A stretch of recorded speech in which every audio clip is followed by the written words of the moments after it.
بسم الله الرحمن الرحيم وإذ ابتلى إبراهيم ربه بكلمات فأتمهن قال إني جاعلك للناس إماما قال ومن ذريتي قال لا ينال عهد الظالمين وإذ جعلنا البيت مثابة للناس وأمنا واتخذوا من مقام إبراهيم مصلى وعهدنا إلى إبراهيم وإسماعيل أن طهر بيتي للطائفين والعاكفين والركع السجود وإذ قال إبراهيم رب اجعل هذا بلدا آمنا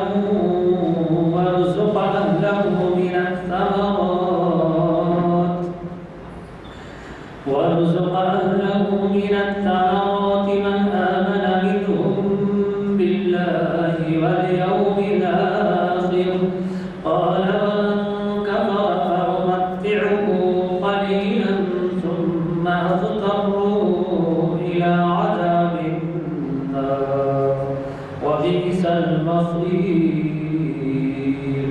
صدق الله العظيم. آج کے محفل کو مخاطب ہے الرحمن الرحیم.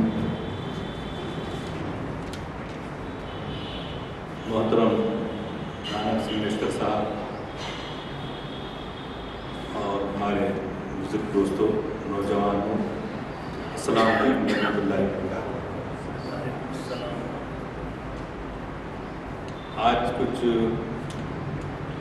مزاج کی ناسازی کی وجہ سے محترم غلام عزدانی صاحب سینئر ایڈوکیٹ تشریف نہیں لا سکے ہیں. آپ لوگوں سے گزارش ہے کہ آپ ان کی صحت یابی کے لیے دعا کریں کہ اللہ تعالیٰ انہیں باصحت رکھے اور ہم سب کو بھی باصحت رکھے. آج کا جو عنوان ہے وہ ہے حج مبرور. یعنی اس کے معنی یہ ہے مبرور. اردو میں چونکہ بہت کم استعمال ہوتا ہے تو اس لیے معلوم ہے مقبول، حج مقبول کا ایسا حج جو اللہ نے اس کو شرف قبولیت سے نوازا. اور مبرور کے معنی بر سے بھی ہیں، یعنی نیکی. ایسا حج کہ جو نیکیوں کی اور صالحات کی توفیق اس سے ہوتی ہے. ہم اپنے اپنے بچپن سے دیکھتے ہوئے آ رہے ہیں کہ ہر سال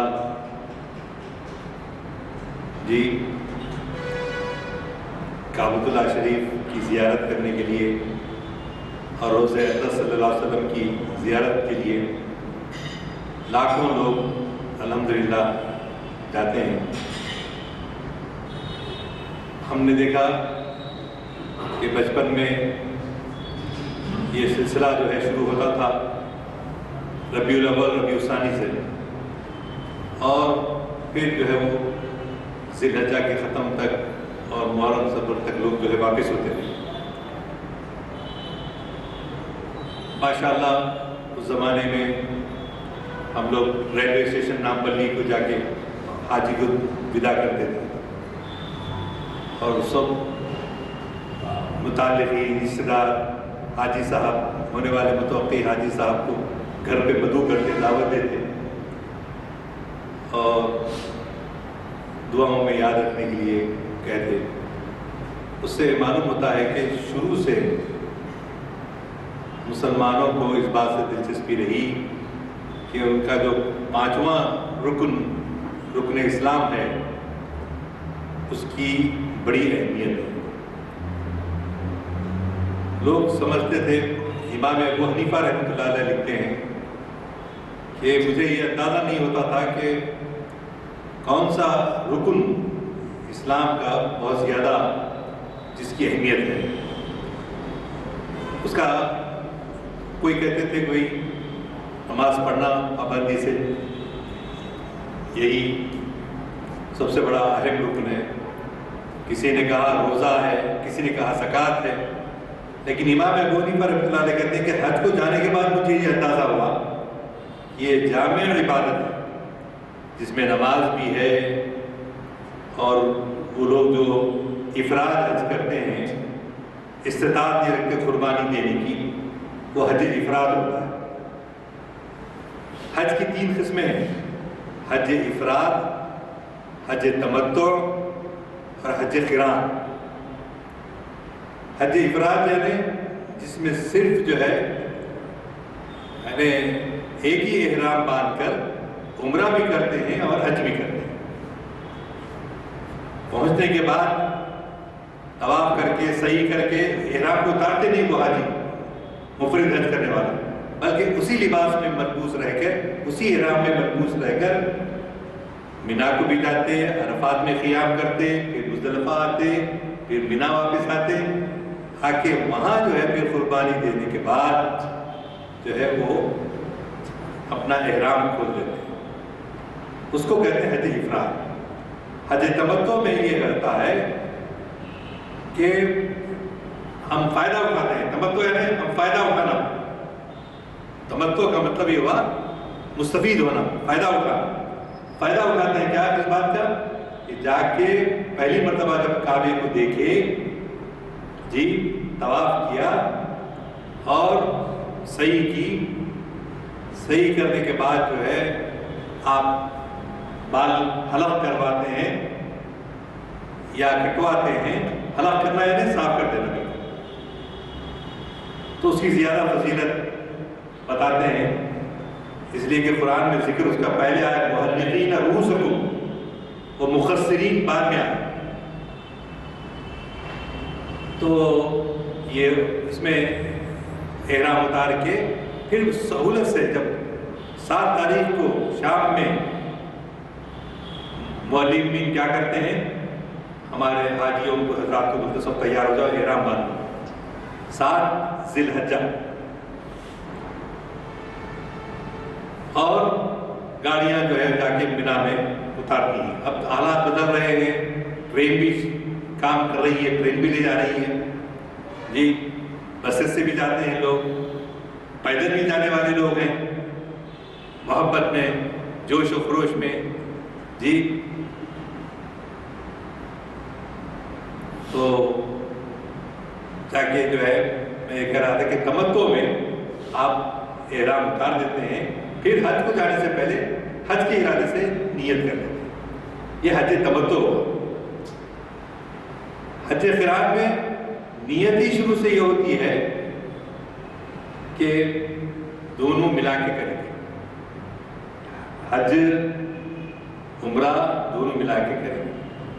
خیر یہ ان لوگوں کے لیے ہیں جو حج کو جاتے ہیں، اور بہت ساری باتیں ایسی بھی ہوتی ہیں دیکھا میں کہ بڑے بڑے عالموں کو بھی وہاں یاد نہیں رہتی، کیونکہ عمر میں 1 دفعہ کرتے یا 2 دفعہ کرتے یا 3 دفعہ کرتے، لیکن وہ مسائل اتنے یاد نہیں رہتے، جیسا کہ ہم نماز پڑھتے رہتے ہیں تو ہمارے کو نماز کے مسائل کے بارے میں زیادہ ہی ہم زیادہ جانتے ہیں، کیونکہ ہم روز اس کی پابندی کرتے ہیں، روزے کے مسائل کے بارے میں ہم زیادہ واقف ہیں، جبکہ زکوٰۃ کے معاملے میں بھی یقیناً ہم کو چونکہ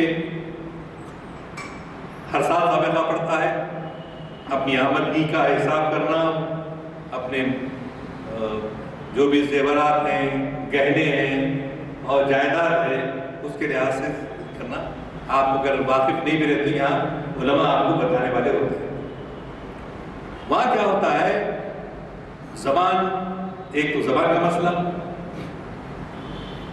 تو بہتر یہ رہتا ہے، ہم حاجیوں سے یہی خواہش کرتے ہیں کہ ایک وہ جس مسلک کے پابندی کرتے ہیں، امام ابو حنیفہ کو کرتے ہیں، امام شافعی کو کرتے ہیں، امام حنبل کو کہتے ہیں، جو بھی آپ کے دل کو یقین ہے کہ سچا ہے، تو آپ اس دعاؤں کی اور طریقے کی حج کی کتاب اپنے ساتھ رکھیں۔ یاد، کیونکہ بڑے سے بڑا آدمی بھول جاتا ہے۔ اکثر میں دیکھا مینا میں جب جاتے ساتھی آپس میں جو باتیں ہوتی، اختلاف لوگوں کو ہوتا کہ کیا کہ اب یہاں 2 رکعت خسر پڑھنا یا پوری نماز پڑھنا۔ اکثر لوگوں کو یہ رہتا ہے یا خسر کی جا سکتی ہے یا خسر نہیں کی جا سکتی۔ اس لیے مسئلہ ہوتا ہے کہ اکثر حاجی دور سے آ رہے اور خسر کے لیے زیادہ سے زیادہ 15 دن جو ہے وہ کر سکتے ہیں، امام ابو حنیفہ رحمۃ اللہ علیہ۔ تو ایسے مسائل کے بارے میں آپ کے کیمپ میں، آپ کے ٹینٹ میں اگر عالم ہے تو آپ کی رہنمائی کرتے ہیں، زبان سے ہماری یا نہیں تو ہم کو چاہیے حاجی جو ہے سب پوری ٹریننگ یہاں سے لے کر جانا، واقف ہو کر جانا۔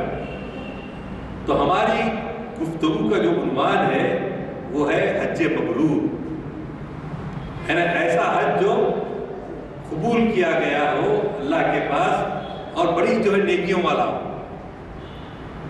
تو اس کے بارے میں ہم جو ہے تھوڑی گفتگو آج کرتے ہیں۔ الحمدللہ قرآن مجید میں آپ کو 1 سے زائد کئی مقامات پر سورہ بقرہ میں بھی آیا اور سورہ حج میں آیا، سورہ ابراہیم میں آیا۔ ابھی قاری صاحب نے وہ آیتیں پڑھی تو قرآن میں تفصیل سے حج کا جو ہے ذکر آیا۔ اب سوال یہ ہے کہ چونکہ عمر میں 1 مرتبہ حج کیا جاتا ہے تو پہلے حضور اکرم صلی اللہ علیہ وسلم کے زمانے میں جب حضرت ابراہیم علیہ السلام حضرت اسماعیل علیہ السلام کو وہاں چھوڑ کر چلے گئے تو اس وقت تو دین ابراہیم ہی تھا، لیکن رفتہ رفتہ رفتہ رفتہ اس میں مشرکانہ رسوم ہوتے چلے گئے اور حج بھی جو ہے جیسا دل میں آئے کرنے لگے۔ کوئی برہ نہ کرتا تھا، ننگے ہو کے طواف کر رہے، کیوں؟ ہم اللہ میاں ہمارے کو ننگے پیدا کیا، ہم ننگے ہی جو ہے جائیں۔ یہ حضرت انسان جو ہے تعبیلات ایسے کرتے ہیں۔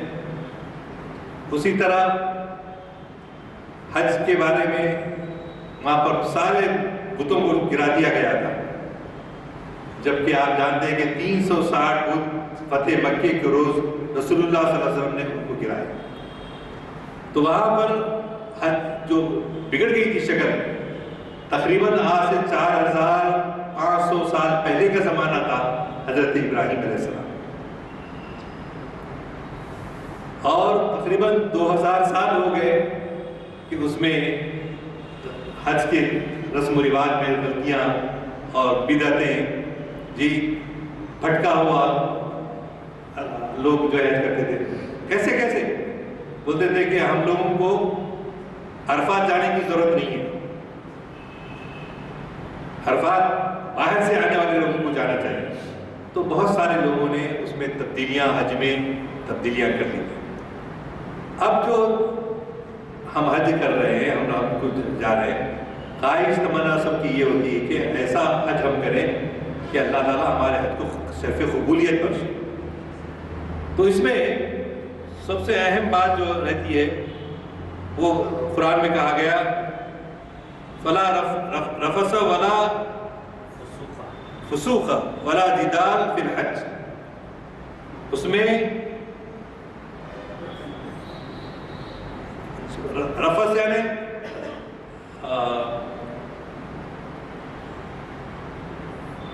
ایسی کیفیت کہ شہوانی کیفیت سے حج نہیں ہوگا، شہوانی کیفیت۔ اور دوسرا فسوق یعنی فسق و فجور کرنے والا، گناہ کرنے والا، ایسا ولا جدال، اور نہ آپس میں جھگڑا کرنا چاہیے۔ حج کی تعلیمات کو، حج کو جانے سے پہلے ہم جو ہے تربیت کرتے ہیں، وہاں سے شروع ہو جانا سب سے کیا، ہم جو ہے آپس میں جھگڑے نہیں۔ اب جو سب سے بڑا امتحان ہوتا ہے، جیسے ہی جدہ کے ایئرپورٹ پہ اترتے ساتھ جو ہے ہم یہ شروع ہو جاتے، یہ کیسے ہیں دیکھو عرب ہمارے ہمارے لوگ جو ہے شکر کیسے ہیں عرب، ان کو جو ہے اپنے آنے والے مہمانوں کا جو خیال رکھنا چاہیے ویسا نہیں رکھتے جی، اور ہمارا سامان وقت پہ نہیں پہنچا. تو بہرحال ایسی بہت ساری باتیں جو مقامی لوگوں کے بارے میں ہمارے لوگ کرتے ہیں. حج کے درمیان حج کا سفر ایسا ہے، چاہے وہ امیر ہو چاہے وہ غریب ہو، سب کو مشقتیں اٹھانا پڑتا ہے. مشقتیں اٹھانا کسی کو پیش آ سکتی ہیں، کسی کو پیش نہیں آ سکتی ہیں، لیکن ہم کو اس بات کے لیے تیار رہنا چاہیے کہ مشقت اٹھائیں اور ایک دوسرے کے ساتھ آپ کے ساتھ زیادتی بھی ہو. مولانا ابوالحسن ندوی رحمۃ اللہ علیہ فرمایا گیا تعلیمیہ بولتے تھے جب ہم لوگ بیٹھتے ہیں نماز کے لیے انتظار میں حرم شریف میں مطاف میں یا مسجد حرام کے پاس، تو ہم کو آدمی انگل کے ٹھوکر مارتے ہوئے ارادت سے نہیں بغیر ارادی طور پہ ہو جاتا. تو ہم کو غصے میں نہیں آنا چاہیے، ہم کو اپنی حیثیت کا اندازہ ہونا چاہیے کہ یہ اللہ کی مرضی ہے، مشیت ہے کہ لوگ ہمارا احترام نہیں کرتے. ہم عالم نہیں بڑے، لیکن اپنے آپ کو عالم نہیں سمجھنا،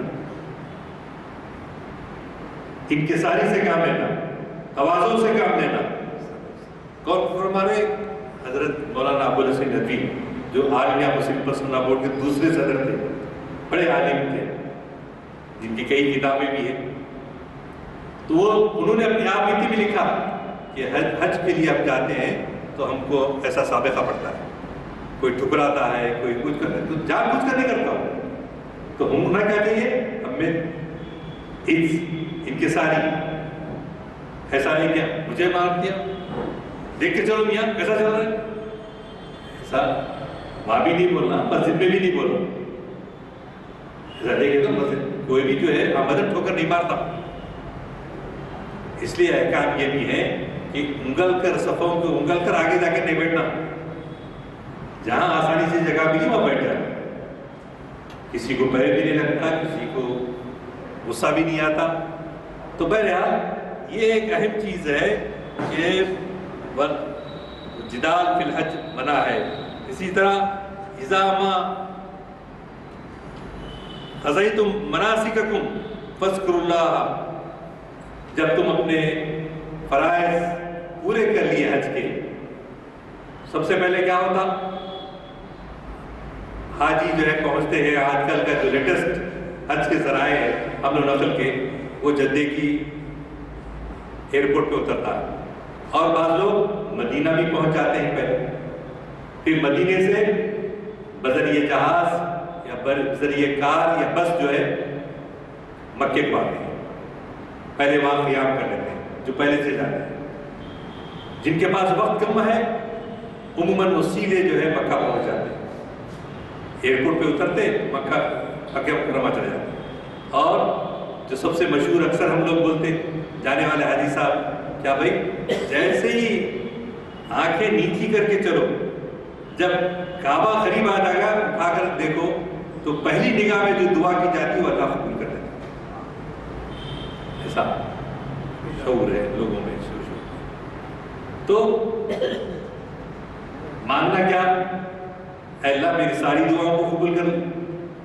میں جو حج کے دوران میں کروں گا عرفات میں، مزدلفہ میں، منی میں، ساری دعائیں قبول کر لیں پہلی نگاہ کو دیکھتے ہی. تو جب جس عشق سے بالغانہ عشق جو ہے ہوتا ہے وہ کعبۃ اللہ شریف کو دیکھنے کے بعد، ہم بھی جو ہے گئے تھے پہلی دفعہ تو مظفری جہاز، پانی کے جہاز سے گئے تھے، محمدی جہاز سے. مغل لائن سے اس وقت زمانے میں 3 جہاز تھے، محمدی، مظفری، اکبری.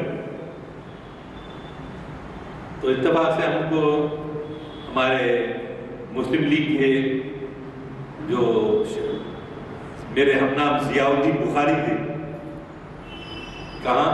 بامبے میں. تو انہوں نے حج کمیٹی کو بول کر، میں اس وقت 21-22 سال کی عمر ہوگی، مجھے امیر الحج بنا دیا. پہلی دفعہ جا رہے ہیں امیر الحج 1800 لوگوں کا قافلہ تھا اس کے اندر. تو اس زمانے میں جب آپ حج کے لیے گئے تو سفر بامبے سے لے کے جدہ تک پہنچنے کے لیے 8 دن 9 دن ہوتے تھے. تو بڑا اس میں لطف آتا تھا. اب کیا ہے، جہاز میں یوں بیٹھے 4 گھنٹے کے بعد اتر گئے. اب گھر کے کاروبار، بزنس، نوکری سب اجازت دے تو تیاری ہوتی ہے یہاں سے. مگر اس میں کیا ہوتا تھا معلوم ہے آپ کو، 8-9 دن جو ملتے تھے نا، اس میں مستقل یہی کیفیت کا ذکر، حج کو جانے کا ذکر، کعبے کا ذکر، کعبے کی تعمیر کرنے والے حضرت ابراہیم علیہ السلام، حضرت اسماعیل علیہ السلام کی سیرت طیبہ، حضور اکرم صلی اللہ علیہ وسلم کی سیرت طیبہ. ایک 24 گھنٹے سمجھے اسی میں، یا نعتیں لگ رہی ہیں جیسے یہاں لگے تھے تو نعتیں لگ رہی ہیں. تو ایک خوب ایک والہانہ ایک جذبہ جو ہے پیدا ہو، اچھی تربیت ہو جاتی ہے. اب ہوائی جہاز میں اتنا موقع ہی نہیں ملتا.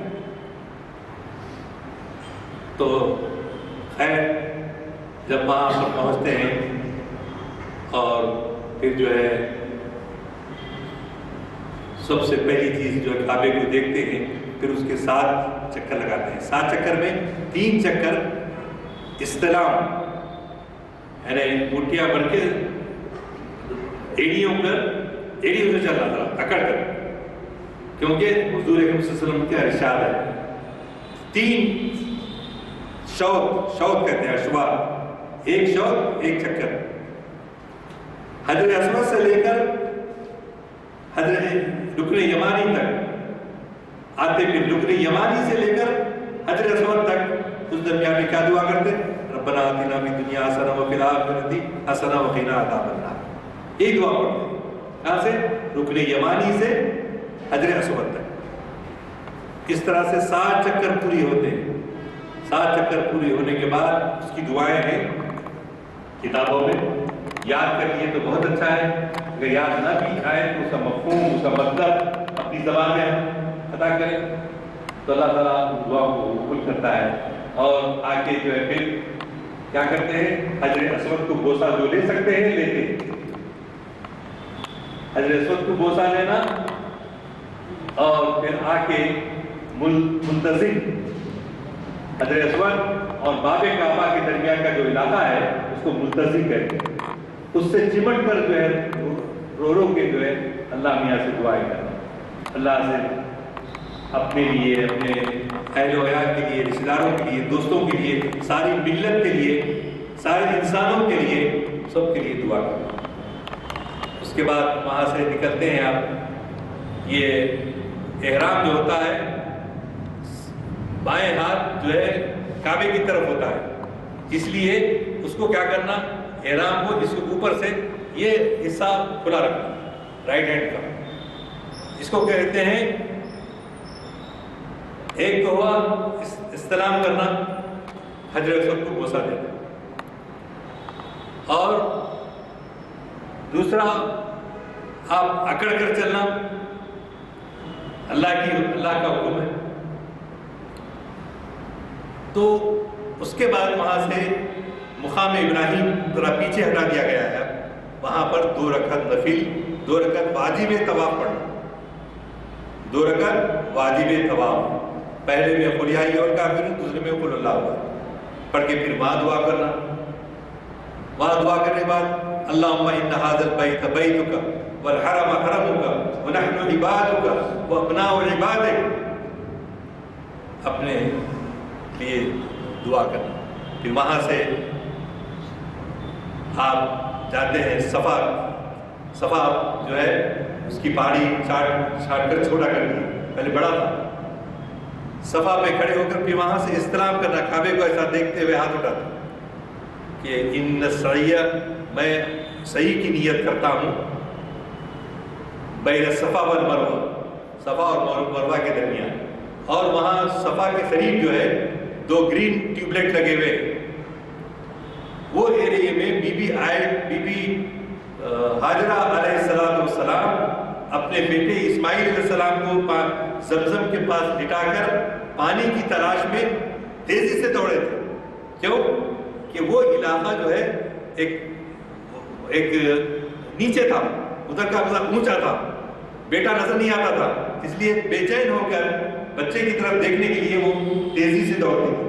اللہ نے ان کی اس سنت کو ایسا پسند کیا کہ آج ہم صحیح کرتے ہیں تو وہ پیروی کرتے ہیں۔ اور وہاں سے آپ نیت کر کے صفا سے مروہ کو گئے تو 1 چکر، مروہ سے صفا کو آئے 2 چکر، پھر 3 4 5 6 7 چکر۔ اور ہر وقت جو ہے وہ سنت ہے، بی بی حاجرہ علیہ السلام کے ساتھ دوڑتی تھی، ہم کو بھی دوڑنے کا ہوگا۔ وہ ہو گیا، اس کے بعد اپنے بال کٹوا لیے یا حلق کرا لیے اور جو ہے اپنے احرام اتار دیتے ہیں۔ جتنے دن مکے میں اور حج کے لیے باقی ہیں، 7 ذی الحجہ تک وہاں قیام رہتا ہے، اور 7 ذی الحجہ کو پھر جو ہے دوبارہ حج کی نیت سے احرام باندھتے ہیں۔ احرام باندھ کر ایک ہی ترانہ ہر طرف سننے میں آتا ہے، کیا؟ لبیک اللہم لبیک لبیک لا شریک لک لبیک ان الحمد والنعمت لک والملک لا شریک لک لا شریک لک۔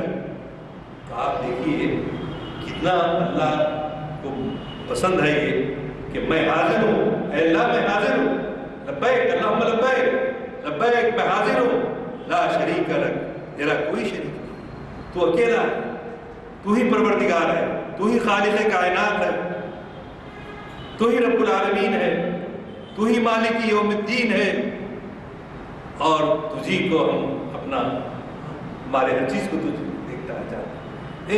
ایک ترانہ ہے، حاجی بہت ہی ایک دوسرے کے گروپس 50 50 25 25 100 100 200 200 جاتے رہتے ہیں، اور ہر ایک جو ہے ایک اپنے قبیل اپنے ایرانی ہونے والے ترکی لوگ اپنا ایک جوڑی جھنڈا لے جاتے ہیں تاکہ ادھر ادھر بھٹکے نہیں، قریب آ جائے۔ تو اس طرح سے ایک دوسرے کو دیکھ کر لبیک اللہم لبیک ہی چلتا ہے۔ کب سے؟ 7 تاریخ کی شام سے لے کر آپ 8 کا دن، 8 تاریخ کو پورا دن 5 نمازیں منا میں ادا کرتے ہیں، اور پھر دوسرے دن الصبح عرفات کی طرف چلے جاتے ہیں۔ عرفات وہاں سے تقریباً 5 کلومیٹر ہے، 4-5 کلومیٹر مختلف راستوں سے ہے۔ تو وہاں پہنچنے کے بعد اب بعض لوگ یہ بولتے ہیں، صحیح ہے کہ حلال کمائی سے حج کرنا، حرام کمائی سے نہیں کرنا، رشوت کے پیسے سے نہیں کرنا، ٹھیک ہے۔ اس کے باوجود اللہ ایسا رحیم ہے، یہ بات انڈر لائن کر لیجیے آپ۔ اللہ کے رسول صلی اللہ علیہ وسلم نے فرمایا کہ اگر کوئی مسلمان اس ارادے سے عرفات کے میدان سے گزر گیا، کب؟ 9 تاریخ کی دوپہر سے لے کر مغرب تک، 9 تاریخ کی یوم عرفات جو بولتے ہیں نا، یوم عرفات 9 تاریخ کی دوپہر سے لے کے شام تک جو اس واسطے سے گزرا اس کا حج ہو گیا۔ جو یہ سمجھے کہ میرا حج نہیں ہوا وہ سب سے بڑا گنہگار ہے۔ کیوں؟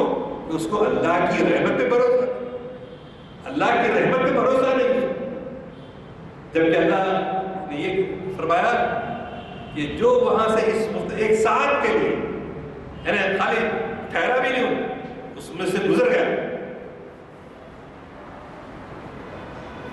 عرفات ادھر مزدلفہ ہے، ادھر سے گئے تو طائف آ گیا، تو وہاں تک وہ کمانے بنی ہوئی ہیں، علاقے پورا احاطہ کیا ہوا ہے، کمانے بنی ہوئی ہیں کہ اس علاقے سے گزر بھی گیا تو اس کا حج قبول ہو جائے گا۔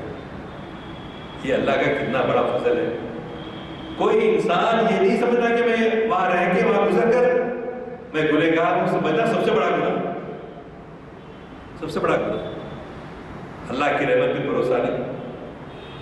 تو بہرحال اس کے ساتھ یہ ہے کہ آپ جب، مگر پوری یہ سعادت ہر ایک کو نہیں ملتی۔ عرفات کے میدان میں ظہر سے لے کے ظہر اور عصر ملا کے پڑھتے ہیں، کمبائن کر کے پڑھتے ہیں، اور مغرب نہیں پڑھتے، وہاں مغرب کا وقت ہوتے جاتی وہاں سے قافلے نکلتے واپس مینا کی طرف۔ مینا کو جاتے وقت راستے میں کون سا علاقہ آتا؟ مزدلفہ آتا۔ مزدلفہ میں سورہ بقرہ کی آیت ہوتی، سورہ بقرہ میں ہے کہ تمہارے کا ذکرکم آباءکم ذکرا کی جو آیت ہے کہ وہاں جب گزرو تو وہاں پہنچ کر مغرب اور عشاء کی نماز ملا کر پڑھو، مغرب اور عشاء کی نماز ملا کر پڑھ کے وہاں کنکریاں چننا، شیطانوں کو کنکریاں مارنے کے لیے 7 کیا 21 دگنی 42، اور پہلے دن کے صرف 7، 42 اور 7 49 کنکریاں احتیاطاً نہیں کوئی ضائع ہو گئی بلکہ زیادہ بھی لگ سکتے، وہ کنکریاں لے کر حفاظت کر کے رات بھر مزدلفہ میں اللہ کی عبادت کرتے، تھک جاتا حاجی، سو جاتے ہیں، آرام کرتے ہیں سب، لیکن کنکریاں چن لینا اور مغرب اور عشاء کی نماز ملا کر پڑھ لینا اور اللہ کو یاد کرنا، دعائیں کرنا جس طرح سے تمہارے آبا و اجداد نے کی تھی، ذکرکم آباءکم، اور وہاں سے صبح اول وقت فجر کی نماز پڑھ کر مینا کو جانا۔ مینا کو جاتے وقت ایک رستے میں ایک اپنے کو تھوڑا سا ایک علاقہ ملتا جس کو بولتے وادی محصر، وادی محصر، یعنی وہ وادی وہ ہے جب ابراہا اپنا لشکر لے کر آ کر کنکریوں سے ہاتھیوں کو مارنے کی اللہ نے حکم دیا تھا، الم تر کیف فعل ربک باصحاب الفیل، اصحاب الفیل وہ مزدلفہ، اس لیے حکم ہے حاجیوں کو کہ مزدلفہ سے مینا جاتے ہوئے تیزی کرو کیونکہ اللہ کا وہاں عذاب اترا۔ ابراہا جو پھر بالکل وہاں اپنے وطن کو لوٹتے لوٹتے وہ مر گیا، بیمار ہو گیا، کنکریاں ایسے ماری کہ ایک ایک کنکری سے جو ہے پورا چیخیں نکل جاتی تھی، تو اس کو اس لیے حکم ہے حاجیوں کو کہ آپ لوگ وہاں سے تیزی سے گزر جائیں، تیزی سے گزر کے بعض لوگ اپنے ٹینٹ کو چلے جاتے ہیں، بعض لوگ سیدھے جو ہے سب سے بڑے شیطان کو کنکریاں مارنے، 7 کنکریاں مارنے جاتے ہیں۔ جیسی سہولت ہوئی کنکریاں مارنا، کنکریاں مارنے کے بعد قربانی جو طے ہوئی ٹائم پہ دے تم بلایا ہو اس وقت تک انتظار کرنا، کر کے بال حلق کروانا، پھر آپ احرام اتار کے کپڑے اپنے بدل دیں۔ قربانی کا یقین ہونے کے بعد وہاں سے آپ نکلتے ہیں، کوشش ہو کہ پہلے دن یا دوسرے دن یا تیسرے دن مغرب سے پہلے تک طواف افاضہ کرنا، طواف افاضہ یعنی ایسا طواف جو فرض ہے، طواف ہے، حج کے اراکین میں 3 چیزیں فرض ہیں، ایک حج کے ارادے سے احرام باندھنا، دوسرا عرفات کا قیام، اور تیسرا حج طواف افاضہ، طواف کرنا پھر جا کے کعبے کا سادے کپڑوں سے طواف کر کے صحیح کر لینا، آپ کا حج کے پورے ارکان، واپس آ کے مینا میں صرف 2.5 دن گزارنے کا رہتا۔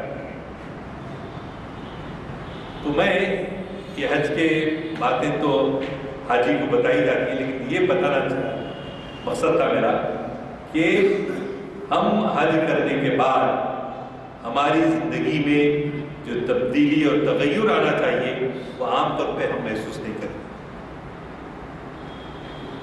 تو یہ اللہ کی جیسا یہ آیا کہ اللہ تعالیٰ کو نہ گوشت پہنچ سکتا ہے نہ خون پہنچتا ہے، بلکہ وہ تقویٰ جو تم اللہ کے خوف سے قربانی کرتے ہو۔ پہلے عہد جاہلیت میں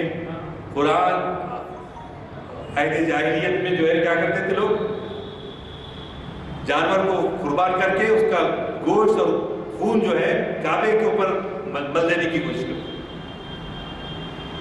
تو اللہ کا یہ حکم آیا کہ یہ تقویٰ نہیں ہے کہ تم جا کے وہاں پر خون صاف کرو، یاد کرو. تقویٰ یہ ہے کہ اللہ کا خوف، یعنی وہاں لے جا کے دینے سے نہیں ہوتا. قربانی کر کے آپ دے دیتے ہیں، تقسیم کرنا ہے تو تقسیم کر دے سکتے ہیں، جو کر سکتے ہیں. ورنہ اصل چیز جو ہے وہ تقویٰ. وہ تقویٰ کیا ہے؟ اللہ کا خوف ہمارے دل میں پیدا ہونا.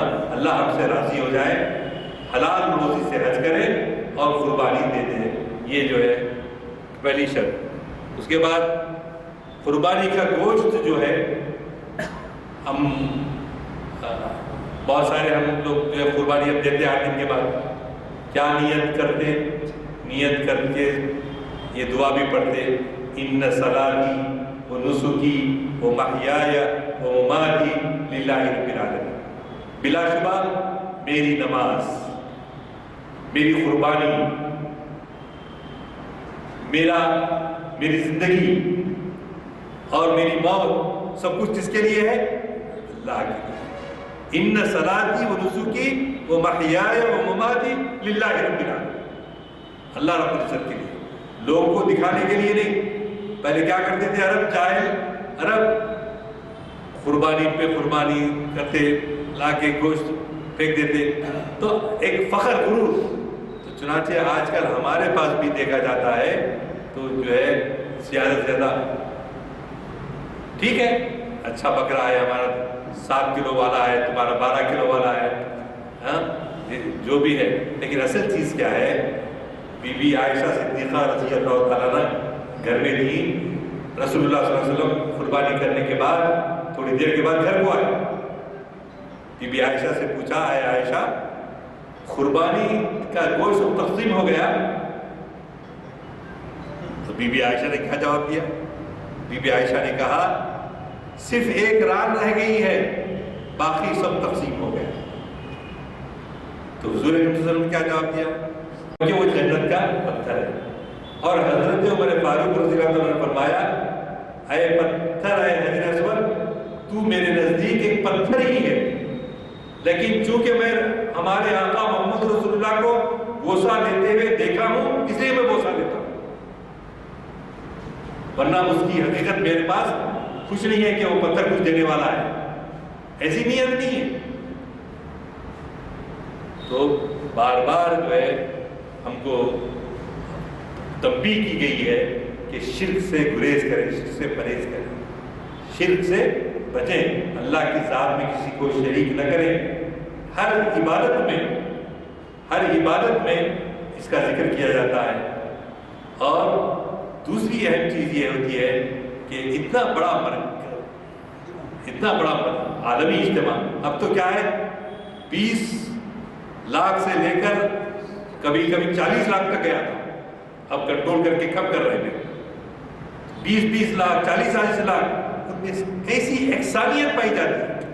سب ایک وقت احرام باندھتے ہیں، سب سفید احرام باندھتے ہیں جی، سب کچھ دو جو سلی ہوئی چادریں نہیں ہیں وہ پہنائی جاتی ہیں، اور یاد دلا جاتا ہے کہ ایک دن تو خبر میں جانے والا ہے، یہی تو کپڑے ساتھ.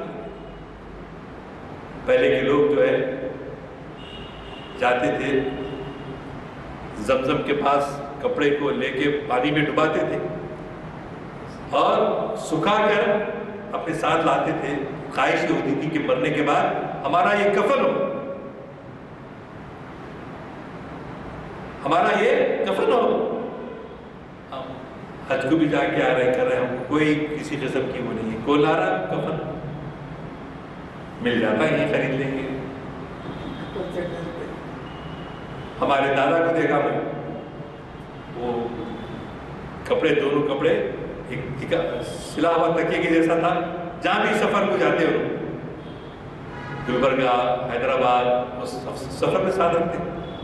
کب کس کی موت آئے گی نہیں بول سکتے، لہذا وہ جو ہے کفن میرے استعمال میں آنا چاہیے.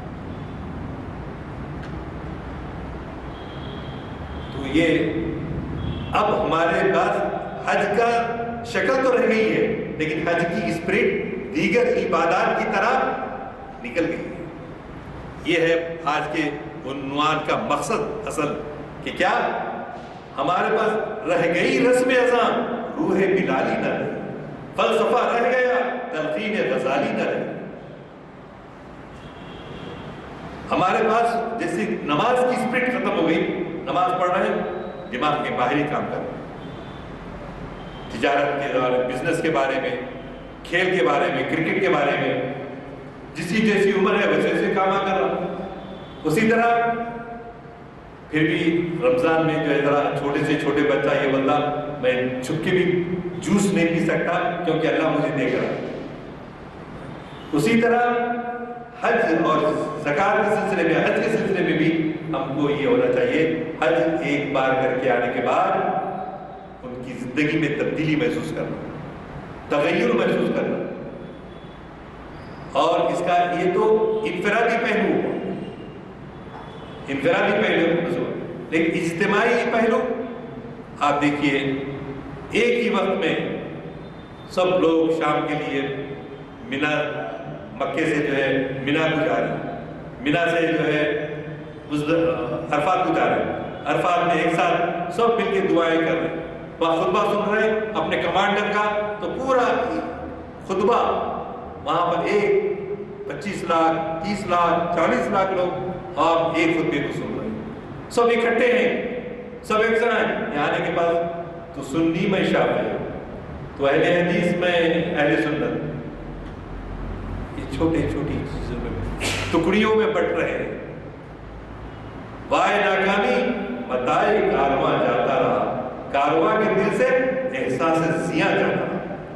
ہمارا کیا نقصان ہو رہا ہے اور ہماری عبادتوں میں وہ لذت کیوں نہیں ہے، اس کا احساس نہیں۔ قربانی کر رہے تو ایک ساتھ کر رہے، اور کہاں کہاں سے، مغرب سے، مشرق سے، جنوب سے، شمال سے، دور دور سے، کوئی چپٹا ہے، کوئی گڈھا ہے، کوئی لمبا ہے، سب ایک ساتھ جمع ہوئے، سب ایک ساتھ۔ کیا کسی مذہب کے اندر ایسی وحدانیت، ایسا اکٹھا ہو کر ایسی کوئی عبادت ہے؟ فخر کرنے کے لیے بات نہیں باروں میں، آپ دیکھیے کیسی ٹریننگ اس میں دی گئی ہے۔ آپ اسٹڈی کریں، فوری فیصلہ نہ کریں، اسٹڈی کریں، اسٹڈی کر کے دیکھیں تو۔ اور آپ کا جو آخری خطبہ تھا اس میں آپ نے یہی فرمایا تھا، یا ایھا الناس، حضور اکرم صلی اللہ علیہ وسلم نے اونٹ پر بیٹھ کر لوگوں کو جو خطبہ آخری حجۃ الوداع میں دیا تھا،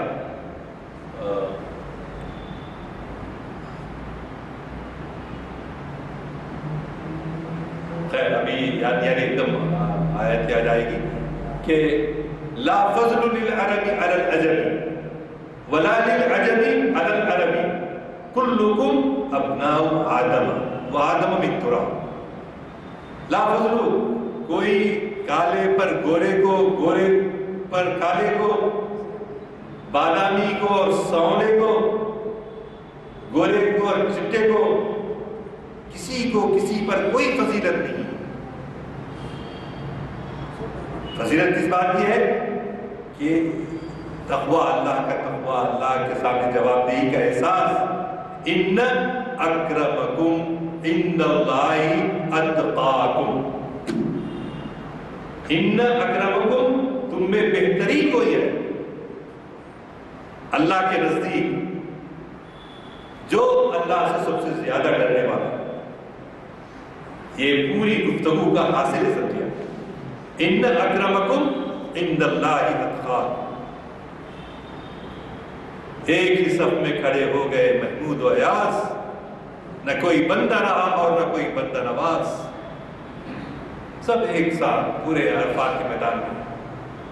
تو ایسے مبارک سفر میں جا رہے ہوں تو جس طرح سے ہم کوشش کرتے ہیں کہ وہاں پر اپنے کسی بھائی کو ہمارے سے کوئی تکلیف نہ پہنچے، تو وہ مزاج جب عرفات میں حج کر کے ہم واپس آتے ہیں تو ہم جو ہے محسوس کرنا، وہ حاجی آ کر اپنے پڑوسیوں کے ساتھ کیسے روابط رکھتا ہے، اپنے رشتہ داروں کے ساتھ کیسے روابط رکھتا ہے جی، اور اپنے دوستوں کے ساتھ اور اپنی زندگی کے اندر جو اسراف ہوا ہم سے، ہم بے تحاشا پیسہ خرچتے ہیں، شادیوں میں پیسہ اڑاتے ہیں، یہ سب جو ہے ہم کو سوچنا چاہیے۔